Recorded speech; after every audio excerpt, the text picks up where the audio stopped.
문재인 규제, 부동산에서는 뭐 정책 자체가 규제 일변도였으니까 어마어마한 규제가 있습니다. 뭐 투기지역을 지정을 한다든가 조정지역을 지정을 한다든가 투기 과열지구를 지정한다든가 뭐 부동산 전체가 규제 덩어리다 이렇게 이야기할 수도 있어요. 예, 그만큼 말입니다. 규제에다가 세금 폭탄이 장난 아닌 게 부동산 시장입니다. 윤석열 정부가 이제 집값도 말입니다. 서서히 이제 이 뭐라 그럴까 가격 하락을 유도하는 정책에서 집값을 안정시키는 정책으로 서서히 바꿔가는 그런 모양새가 좀 보입니다. 저는 이것을 보면서 말입니다. 이제 문재인 규제가 하나씩 혁파되겠구나. 그리고 빠른 시간 내에 법으로 되지 않는 부분에 대해서는 굉장히 빠른 속도로 해제가 되겠구나. 저는 그렇게 인식하고 있습니다. 당장 말입니다. 여러분 15억이 넘는 아파트 대출 못 받았잖아요. 이거 해제됩니다. 물론 내년부터예요. 올해부터는 아니에요. 저도 집이 15억이 넘는 집인데 대출을 받고 싶어도 못 받았거든요. 여러분도 알다시피 이게 은퇴해서 말입니다. 집 한 채 달랑 있는데 그게 15억이 넘는다고 대출을 안 해주면 도대체 우리는 뭘 먹고 살죠? 사업을 하고 싶어도 돈이 있어야 사업을 하는데 대출을 안 해주니 사업을 할 수도 없고 그야말로 꽁꽁 묶여서 말입니다. 정중동 가만히 앉아서 숨 마셔야 되는 그런 상황에 처했었거든요. 그런데 이게 이제 풀린다고 해요. 물론 이게 다주택자는 안 풀리고요.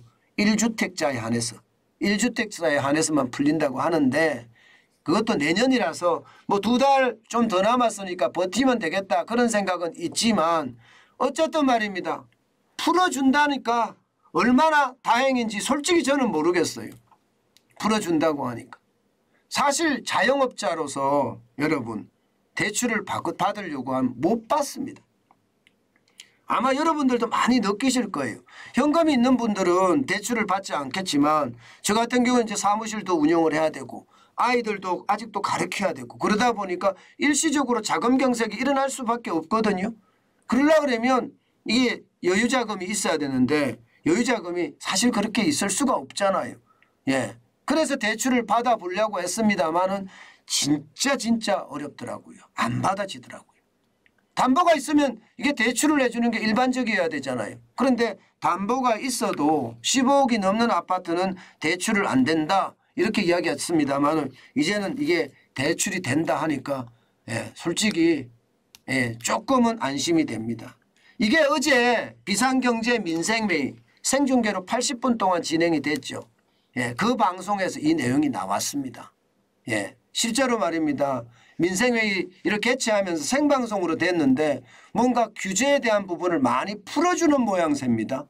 보시다시피 15억 초과 아파트 대출 규제, 투기나 투기 과열지구에서 15억 초과 아파트는 주담대 금지였습니다. 그러다가 이제 무주택자나 1주택자 대상으로 15억 초과 아파트에도 주담대 허용한다.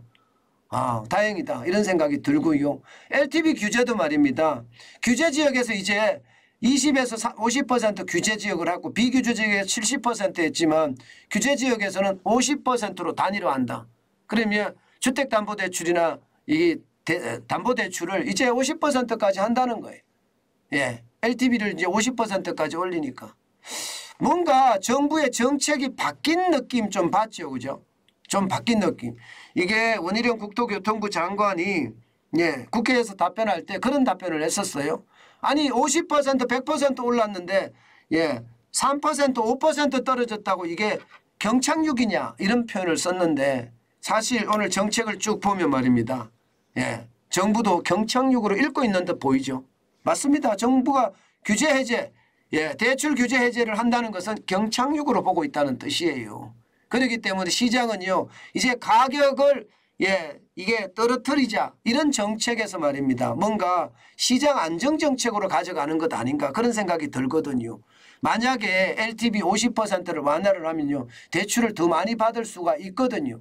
예를 들어서 연소득이 1억일 경우에 기존의 주택담보대출 한도가 4억 6천만 원이었습니다. 규제 완화를 하면 주담대함대도 7억으로 올라갑니다. 2억 4천만 원이 더 올라갑니다. 2억 4천만 원. 그러면 16억 아파트 8억 대출 받아서 살 수 있다는 뜻이. 8억 대출 받아서. 이제는 많이 달라진다. 이런 걸 보면 시장의 어떤 분위기가 굉장히 달라지죠. 연소득 말입니다. 7천만 원일 경우에 기존 주택담보대출 한도는 4억 6천만 원 똑같았는데 이거는 규제 완화가 되고 나면 4억 9,700만 원, 3,700만 원 정도 올라갑니다. 물론 연소득 5천만 원까지는 변동이 없습니다. 저는 이것을 보면서 어떤 생각을 했나 하면 첫 번째 생각한 것은요. 정부의 어떤 주택 정책이 바뀐다. 많이 바뀐다. 이렇게 생각을 했고요. 또 하나는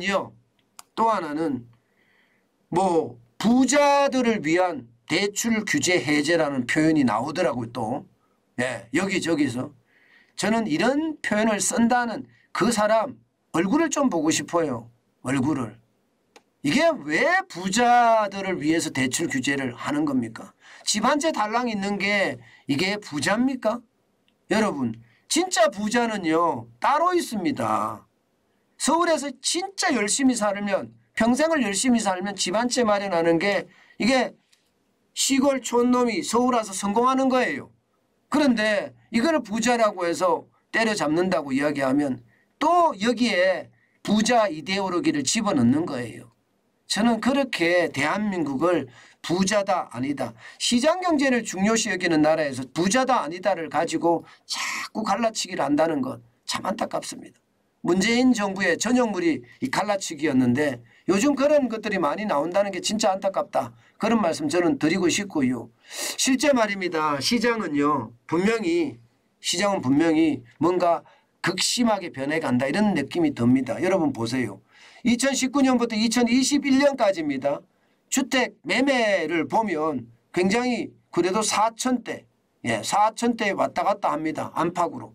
많이 올라갈 때야 이게 6월에 8,241건까지 45건까지 올라간 적도 있습니다. 그런데 올해 들어서서 보세요.